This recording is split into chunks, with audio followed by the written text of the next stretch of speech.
Cogito ergo sum, I think, therefore I am. Imagine living in a time where knowledge was shaped by centuries of traditions and unchallenged, unquestioned, and often tangled in superstition. Now, enter Rene Descartes, a man with the radical idea that true knowledge doesn't come from blindly trusting the past, but from a method, one that starts with questioning everything.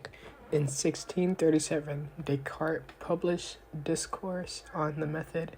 At first glance, it seemed modest, a brief text written in French rather than traditional Latin of scholars.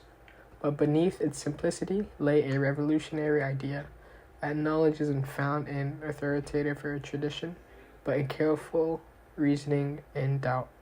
It wasn't just a book, it was called to action for anyone willing to seek the truth. Descartes began by reflecting on his education. Like many of his time, he was trained in the works of ancient philosophers, particularly Aristotle. But the more he learned, the more contradictions he uncovered. He realized that traditional knowledge passed down for centuries was often based on assumptions rather than evidence. To Descartes, this was unacceptable. If he wanted to discover truth, he could trust he had to start over. He had to create a new method. This method wasn't about collecting facts or memorizing texts. It was about thinking clearly and systematically. Descartes laid out 4 simple rules to guide his reasoning. Number 1, accept only what is clear, distinct, and undeniable.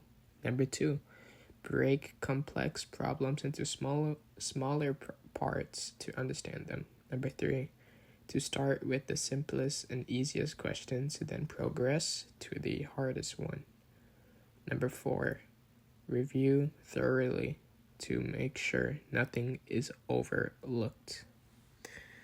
These rules, while simple, were revolutionary. They give Descartes a framework to rebuild knowledge from the ground up. Following his method, Descartes did something extraordinary. He began to doubt everything. He questioned his senses. After all, haven't we been deceived by an optical illusion? He doubted the physical world. What if it was a dream?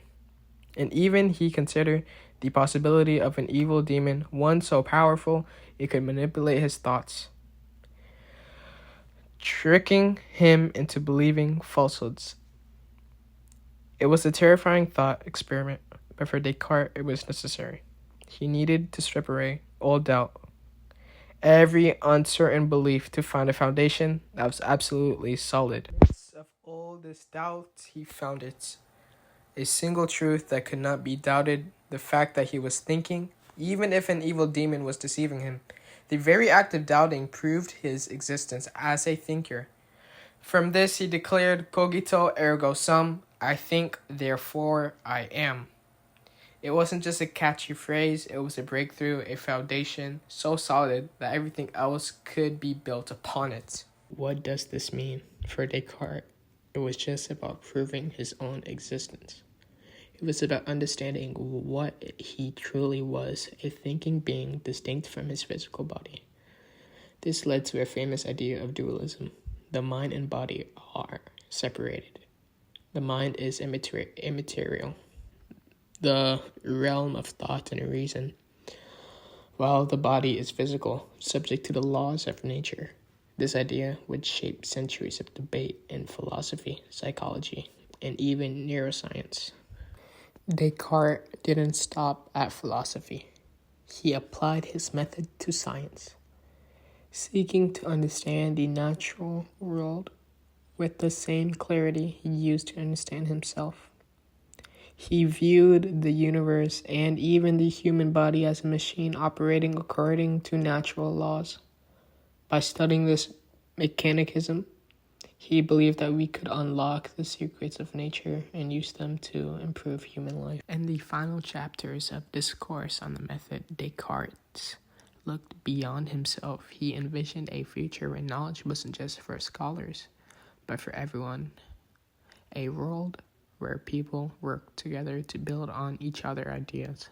He believed that the right method, humanity could achieve progress that once seemed impossible, and in many ways his vision has come true. From the enlightened to today's science, Descartes' method has inspired generations. His insistence on reason, clarity, and doubt laid the groundwork for scientific revolution and continue to influence how we think about the world. But discourse on the method isn't just a historical artifact. It was a reminder that truth isn't given, it's earned. By questioning, doubting, and reasoning, we can uncover the foundation of knowledge and build something lasting. Now, what questions will you start asking today? Seek the truth. Build your own method.